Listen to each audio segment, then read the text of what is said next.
Hello, everyone. Welcome to this presentation on evaluating in-workflow messages for improving mental models of end-to-end encryption.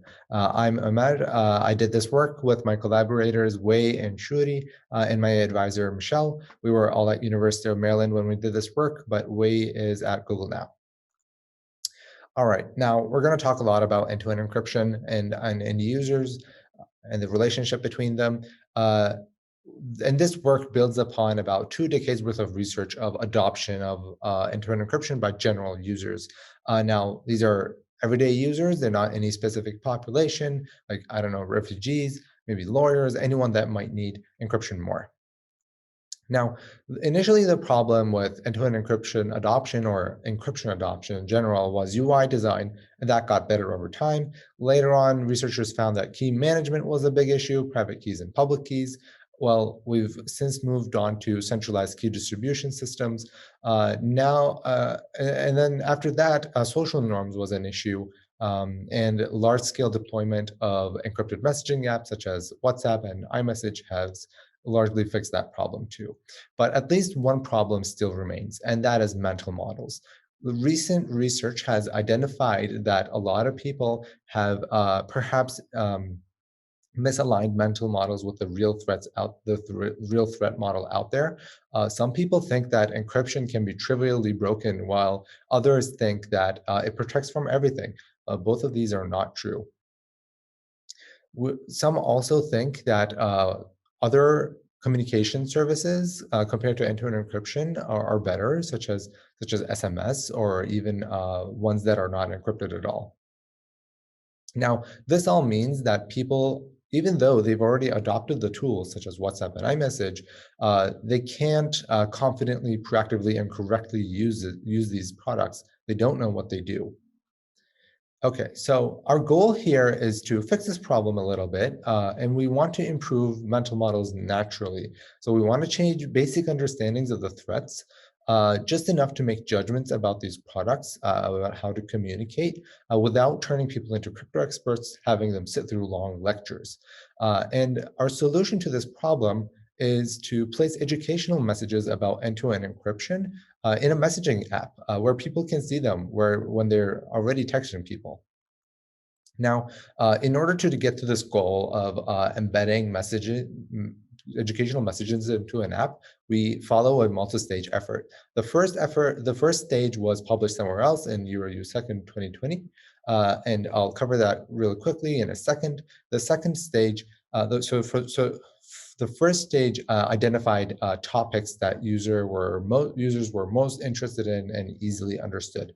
The second stage is an isolated test of messages that we create based on the findings of study 1. And then the final study is a more environmentally valid study where we actually embed successful messages into a messaging app and test them out. Now, just to recap study 1, we find in that study that users care a lot about confidentiality. They care a lot about the risks of end-to-end encryption.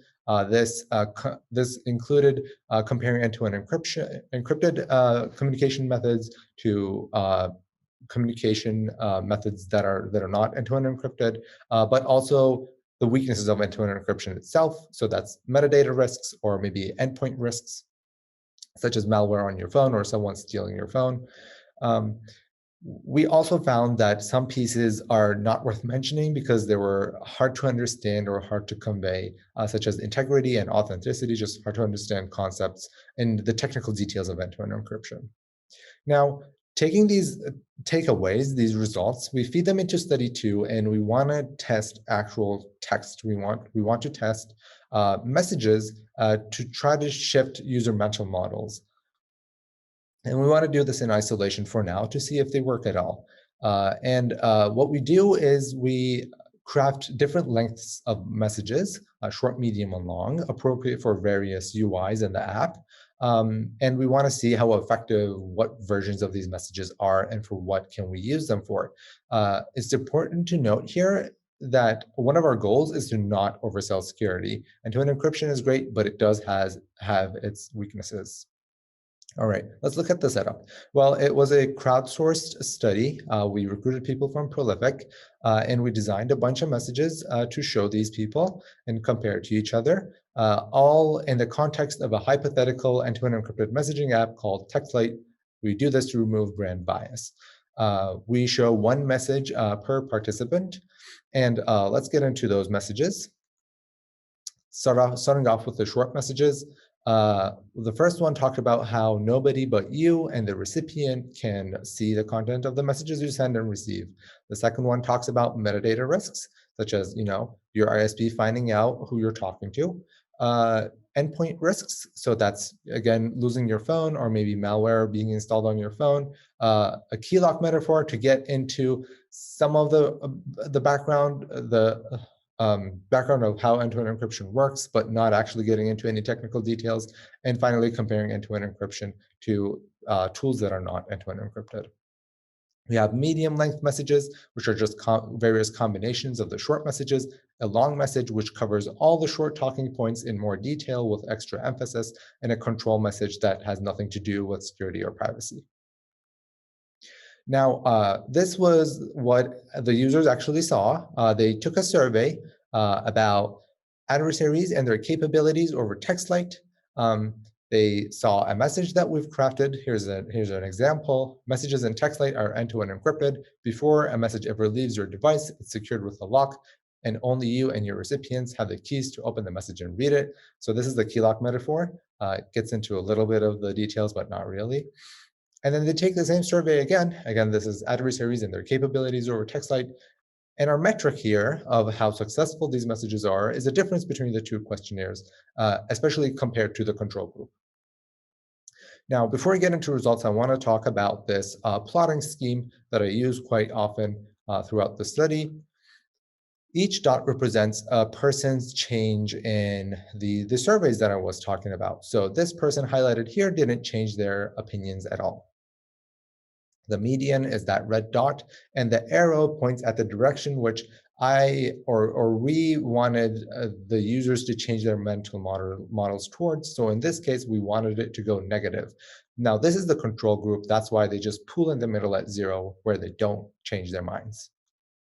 All right, so the big takeaway is that the messages work. The long message, which was our best effort at explaining what end-to-end encryption is, highlighted in the red box here, shifted towards the negative, which is the right direction here, which is the direction we wanted it to go here. So again, long message, our best effort, it worked. Short messages are a bit more complicated, but generally they also work, especially when the message is topical. So the one highlighted in blue here is the metadata one. It shifts positive, which is the direction we wanted it to shift.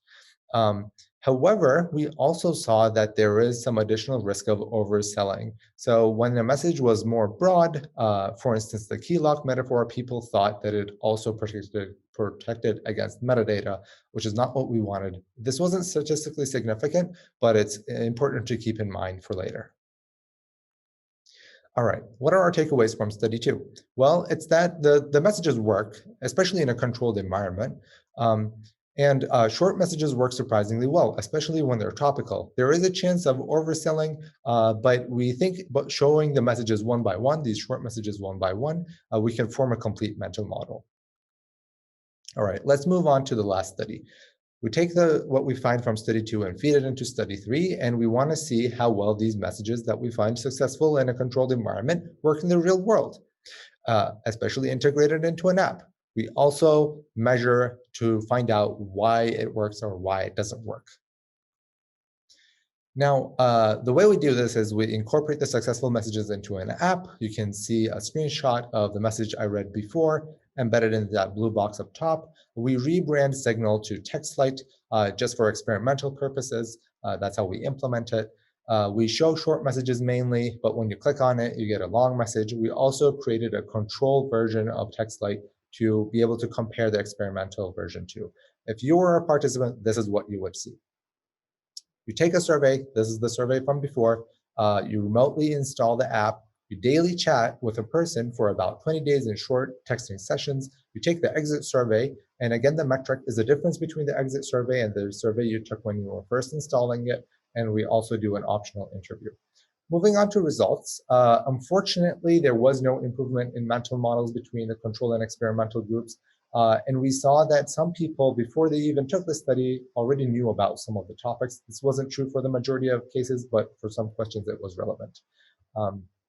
In one question, unfortunately, we did oversell end-to-end encryption, like we saw in the survey study. Interviews tell us more about this, though. Now, looking at the interviews, more than half of our participants were able to generalize the concept. So here's an example. This person said, end-to-end encryption protects from probably anyone who would interrupt or interfere in between the messaging, in between where you sent it and someone else received it. We saw that a majority of our participants knew that unlocked phone adversary was powerful, and about half the participants got at least something wrong. So this person said, it protects from people hacking into your phone, from either reading the messages or altering the contents of the message, which is not true, unfortunately. We also see that almost a majority of participants just didn't read the messages or didn't care about them, indicating habituation, or maybe that they weren't obvious enough. This person said, I obviously didn't pay a lot of attention to it. To sum up, mental models of secure communication are not functional enough. We see if small nudges and user-centered design can improve things. An initial qualitative study identifies topics that we can convey to users with messages. A controlled environment allows us to test these messages and see which ones are successful, and we test them out in a real-world setting. We see that in a controlled environment, some of them work pretty well, but integration into apps might need to be made more obvious so that users can see them, even if this means sacrificing usability a little bit. With that, I'd like to thank our sponsors, DARPA and United States Air Force, and I'd like to thank our participants for making this research possible, and I'm happy to take questions.